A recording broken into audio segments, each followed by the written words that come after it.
Hi, I'm Georgia Mullis, and this is the top 5 rituals to attract more money. Morning money mindset affirmation.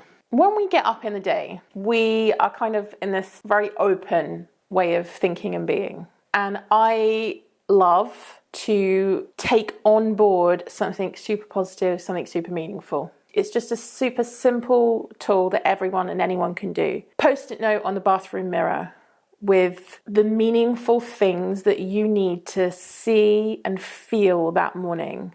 And it can be something that's super simple. I started off with good morning, I love you. And you can use whatever meaningful sentences that are going to help you be of a mindset that's going to help you achieve your dreams, help you make and keep the money that you want to make and keep. There's been a lot of research around why we shouldn't use our phones in the morning, right? Start doing our emails or look at social media first thing. Because when we take on that, our brain is like in this hypnotized state, ready to just take on whatever information and take it all as gospel, right? As the ultimate truth. Instead of taking on everyone else's, the world's agenda to start with, we take on the thing that we have decided is the most meaningful information we want to take on board.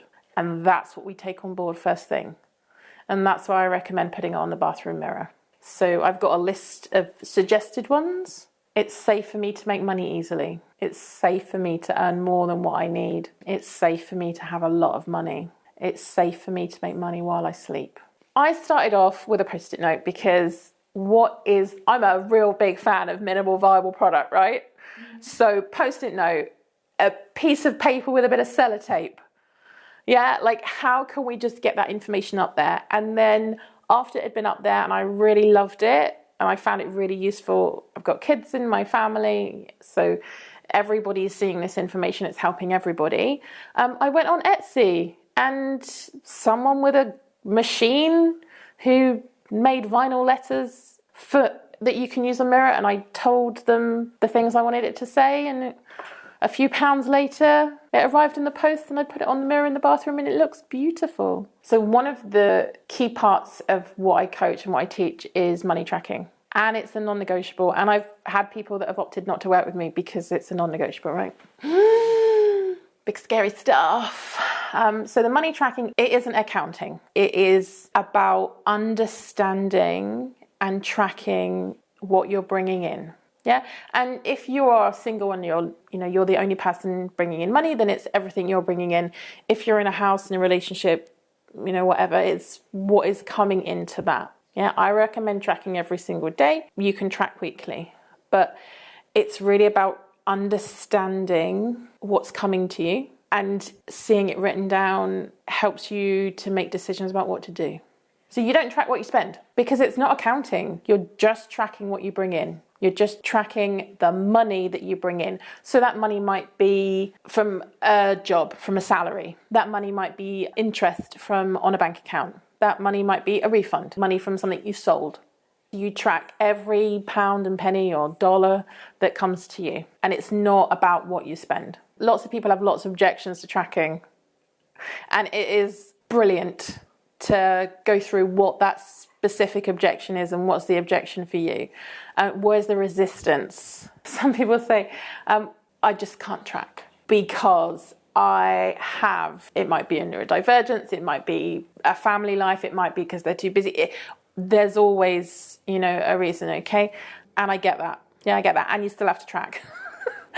Yeah, because that's how we break the glass money ceiling. And ultimately what's happening is there's a resistance to fully understanding how much wealth you are creating. And that can be both ways. It can be people see it and go, wow, I am not bringing enough money. This it's not worth it.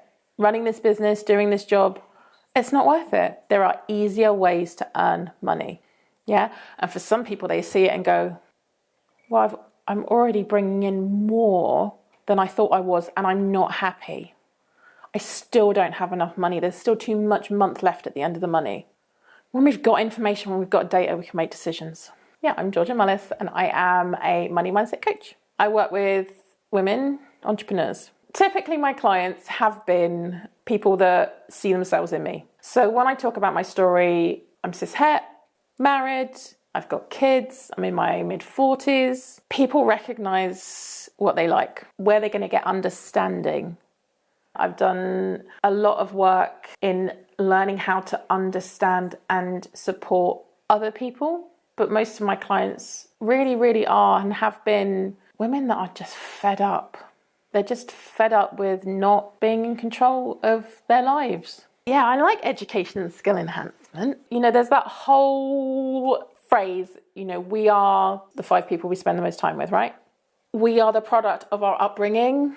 We are the product of our parents. We're the product of our friendship group and our schooling, all that stuff. When I work with people, we do a lot of work on our old money story, and then we do a lot of work on our new money story. Yeah, because at some point we've got to go, okay, that happened, and now we're going to do something different. With skills and the people that we're with, we're looking for communities that want to grow in the same way and state that we want to grow. How can we get access to the places that are going to help us grow?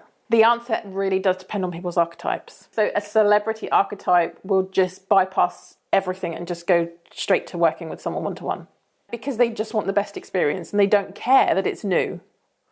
They don't care that it's going to cost money. They're like, no, that's the best experience. Yeah, an accumulator, nurturer will be like, I need a book. I'm going to go and read a book. And it might be, they'll listen to podcasts. Yeah, they'll gain experience and education and information via a free method. Romantics will probably pay someone because they just want it to be easy. You put yourself in any group of people that are trying to achieve a goal, and that is going to be inspirational. I did a season of powerlifting, with people that were training because they wanted to become professional powerlifters. Yeah, I didn't want to become a professional powerlifter, but being in the room with those people that were making those decisions and determination and mindset, it was incredible for my business. Yeah, for my self-esteem, for my learning, for my appreciation of so many different strengths. You can put yourself in a room with people who are growing. You can find a way that's comfortable. Yeah, that you don't have to decide to go and join some networking organization that makes you want to vomit, right? Like, you don't have to do the thing. You can do it in a different way that feels really good to you. You can Google the thing that you enjoy and social. There will be a business group with the thing that you like doing. What's your vibe? What are your ethics? What are your rules? If you work those things out first and then find communities that suit those. I'm most active on LinkedIn, which people get really surprised about, but I find it the most honest, transparent, straightforward, easy to deal with people network because everyone knows what they're there for. My LinkedIn description is in my video. I'm Georgia Mullis SMA. You can find me on Facebook and LinkedIn, and you can also find me at makingkeepmoney.com. Regular financial cleansing is money hygiene. So you probably shower every day, right? You probably should. We would hope, right? So most people, right, we shower every day, and we need to keep up some really good financial hygiene. We can use different words for this. We can use overcoming, our money demons.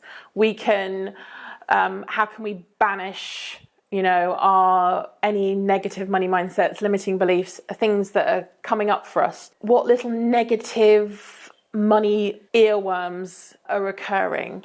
And financial cleansing is the ultimate, the most effective and easy. Okay, so one of my top archetypes is a romantic, right? So things always have to be easy.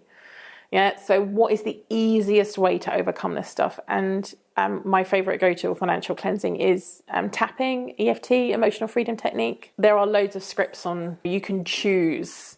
There's a great one, Brad Yates done a great one a couple of weeks ago, and it was, why is everything so expensive? And it was just such a really cool and effective cleansing to understand how we can become empowered over that situation. Allowing good things, allowing money, allowing financial growth, financial cleansing, 10 out of 10, chef's kiss, would recommend. So if you like this and you like all things money mindset, then you should like and subscribe to the channel. And you can find more about this on makingkeepmoney.com. So the next video appearing on your screen is the 4 toxic money mindsets. So click there and I'll see you over there.